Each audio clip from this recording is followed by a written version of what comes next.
Hello everyone. इस video में हम लोग पर्किंस रिएक्शन के बारे में सीखने वाले हैं।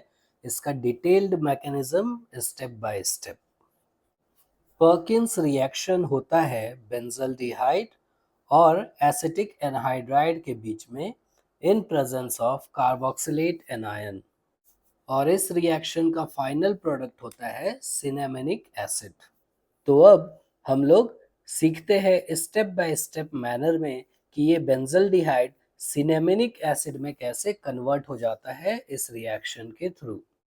इस रिएक्शन में हम लोग रिएजेंट यूज करते हैं कार्बोक्सिलेट एनायन, जो कि यहाँ पे एसीटेट आयन है, और उसका रिएक्शन हम लोग कराते हैं एसिटिक एनहाइड्राइड के साथ। इन दोनों के बीच में एसिड बेस रिएक्शन हो जाता है, जिसमें कार्बोक्सिलेट एनायन बेस की तरह काम कर रहा होता है, और वो एसिटिक एनहाइड्राइड से एक हाइड्रोजन एब्स्ट्रैक्ट कर लेता है, यानी एसिटिक एनहाइड्राइड यहाँ पे एसिड की तरह काम कर रहा है। ओके, तो इसीलिए इस रिएक्शन को कैरी आउट करने के लिए ये ज़रूरी है कि एसिटिक एनहाइड्राइड में अल्फा हाइड्रोजन मौजूद हो। जैसे ही एसिटिक एनहाइड्राइड एक H प्लस लूज करेगा, इसके अल्फा कार्बन पे एक नेगेटिव चार्ज यानी कार्बो एनायन जनरेट हो जाएगा, और इस नेगेटिव चार्ज को हम लोग कार्बोनिल कार्बन की तरफ शिफ्ट करके और कार्बन और ऑक्सीजन के बीच का बॉन्ड पेयर को ऑक्सीजन के ऊपर शिफ्ट करके इसका इनोलेट फॉर्म हम लोग यहाँ पे ड्रॉ कर सकते हैं। ओके, यानी कि एसिड बेस रिएक्शन करा के यहाँ पे हम लोग इनोलेट ऑफ एनहाइड्राइड जनरेट कर लेते हैं। अब मैकेनिज्म के नेक्स्ट स्टेप में इस इनोलेट एनायन का न्यूक्लियोफिलिक अटैक बेंजल्डिहाइड के कार्बोनिल कार्बन पे होता है, और again carbon oxygen bond pair oxygen के ऊपर शिफ्ट हो जाता है, जिसे हम लोग यहाँ पे ड्रॉ कर लेते हैं।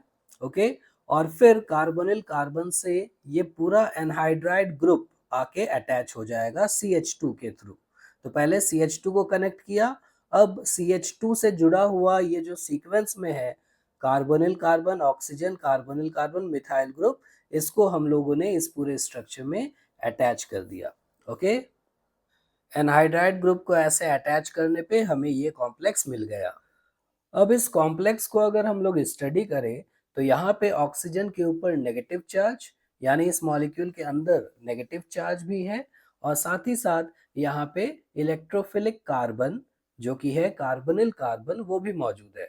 मतलब इलेक्ट्रॉन रिच सोल्स भी मौजूद है और इलेक्ट्रॉन डिफिशिएंट सिंक भी मौजूद है ना।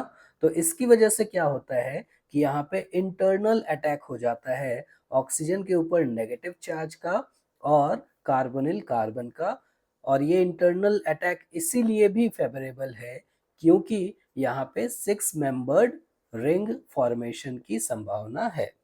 इस इंटरनल अटैक की वजह से अगेन कार्बन ऑक्सीजन का बॉन्ड पेयर ऑक्सीजन के ऊपर शिफ्ट हो जाएगा। तो अब इस पूरे रिंग को हम लोग कैसे बनाते हैं स्टेप बाय स्टेप इसको सीखते हैं। ओके, सबसे पहले हम लोग नंबर 1 ऑक्सीजन और नंबर 6 कार्बन को कनेक्ट कर देते हैं, और कार्बन से जुड़ा हुआ ऑक्सीजन पे नेगेटिव चार्ज डेवलप हो गया। ओके, अब यहाँ नंबर 6 कार्बन से जुड़ा हुआ है मिथाइल ग्रुप जो कि रिंग का पार्ट नहीं है, और फिर नंबर 5 4 3 2 का सीक्वेंस को अगर फॉलो करेंगे हम लोग तो हमें 6 मेंबर्ड रिंग के सारे एटम्स यहाँ पे मिल जाएंगे। ओके, और इस तरह से हम लोग ये रिंग का फॉर्मेशन यहाँ पे शो कर सकते हैं। अब ऑक्सीजन में मौजूद नेगेटिव चार्ज का बैक अटैक होता है, और यहाँ कार्बन ऑक्सीजन का बॉन्ड टूटकर ये रिंग ओपन हो जाता है। रिंग ओपन होने के बाद हमें ये कॉम्प्लेक्स मिलेगा जिसमें अगेन ऑक्सीजन के ऊपर नेगेटिव चार्ज डेवलप हो गया है। नेक्स्ट स्टेप में कार्बोक्सिलेट एनायन से जुड़ा हुआ कार्बन यानी अल्फा पोजीशन से एसीटेट एनायन एक हाइड्रोजन ग्रैब कर लेता है, और कार्बन और हाइड्रोजन के बीच का बॉन्ड पेयर कार्बन कार्बन के बीच में शिफ्ट हो जाता है। ओके, और इस स्टेप में साथ ही साथ यहाँ पे acetate anion as a good leaving group यहाँ से रिलीज हो जाता है, और हमें ये कॉम्प्लेक्स मिलता है विथ कार्बोक्सिलेट एनायन, जिसको फाइनली अगर हम लोग प्रोटोनेट कर दे तो यहाँ पे हमें हमारा फाइनल प्रोडक्ट मिल जाता है सिनेमेनिक एसिड।